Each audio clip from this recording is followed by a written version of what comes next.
हाँ मित्रों, इलेक्शन છે એ ખૂબ નજીક છે। અનેક જે પાર્ટીઓ છે પોતાની પાર્ટી મજબૂત કરવા માટે અનેક જે ગામડા લેવલે જિલ્લા લેવલે મિટિંગો યોજી રહ્યા છે, ત્યારે અનેક જે નેતાઓ છે એ પાર્ટી બદલી રહ્યા છે। કેમ કે એ લોકોને એ પાર્ટીમાં કોઈ પ્રકારનો સંતોષ ન થતા લોકો હવે પાર્ટી પણ બદલી રહ્યા છે। તો મિત્રો એવો જ એક કિસ્સો આપણને જોવા મળ્યો છે કે ભાઈ નર્મદા જિલ્લાના જિલ્લા પ્રમુખ એ ગઢેશ્વર તાલુકાના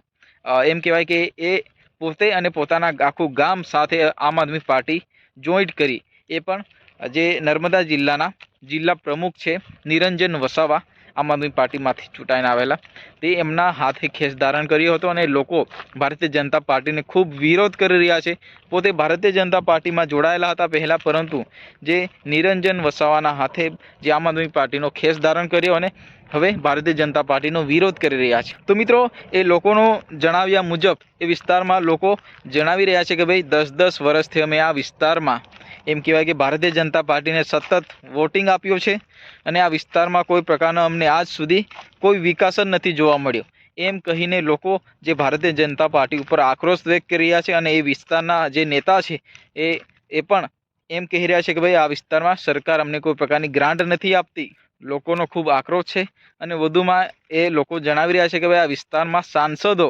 એમ કહેવાય કે જસુભાઈ રાઠવાની આ વિસ્તારમાં હદ લાગે છે, આ બાજુથી જે મનસુખ વસાવા, બંને જે નેતાઓ છે, જે બંને સાંસદો આદિવાસી વિસ્તારમાંથી ચૂંટાઈને આવેલા એ સાંસદો આ વિસ્તારમાં તો દેખાતા જ નથી। તો મિત્રો લોકો ઘણો આક્રોશ વ્યક્ત કરી રહ્યા છે કે ભાઈ અમારા વિસ્તારમાં વિકાસ ક્યારે કરવાના। લોકો છેવટે આ ચેતર વસાવાને સપોર્ટ કરવા માટે, ચેતર વસાવાની પાર્ટી મજબૂત કરવા માટે હવે આમ આદમી પાર્ટીમાં જોડાયા અને ભારતીય જનતા પાર્ટીનો ખૂબ વિરોધ કર્યો હતો।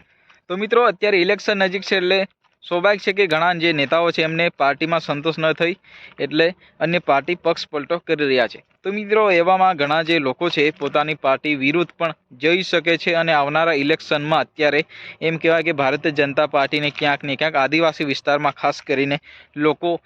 પછાડી દેવાના છે એવું લોકો જણાવી રહ્યા છે, કારણ કે આમ આદમી પાર્ટી અત્યારે ખૂબ મજબૂતાઈથી આદિવાસી વિસ્તારમાં કામ કરી રહી છે, કારણ કે ચેતર વસાવા એ આમ આદમી પાર્ટીના ખૂબ દિગ્ગજ નેતા અને આદિવાસી વિસ્તારના મસીહા તરીકે ઉભરી આવતા નેતા છે। કારણ કે આદિવાસી વિસ્તારના જ્યાં જ્યાં જે પ્રશ્નો ઊભા થતા હોય છે ત્યાં ચેતર વસાવા જઈને એનો હલ કરતા હોય છે। એના માટે ચેતર વસાવાને લોકો હવે આદિવાસી વિસ્તારમાં વધુ પસંદ કરી રહ્યા છે। તો મિત્રો એવામાં ઘણી જે પાર્ટીના લોકો છે એ ચેતર વસાવાને સપોર્ટ કરવા માટે લોકો હવે પક્ષ પલટો પણ કરી રહ્યા છે। મિત્રો તમને વિડીયો પસંદ આવે તો વિડીયોને લાઇક કરો, ચેનલ પર નવા આવ્યા તો ચેનલને સબસ્ક્રાઈબ કરો અને વધુમાં વધુ શેર કરો, કારણ કે આપણે આદિવાસીને લગતા ઘણા જે વિડીયો છે આપણે યુટ્યુબ ચેનલ પર પહેલાં જ આવી જતા હોય છે।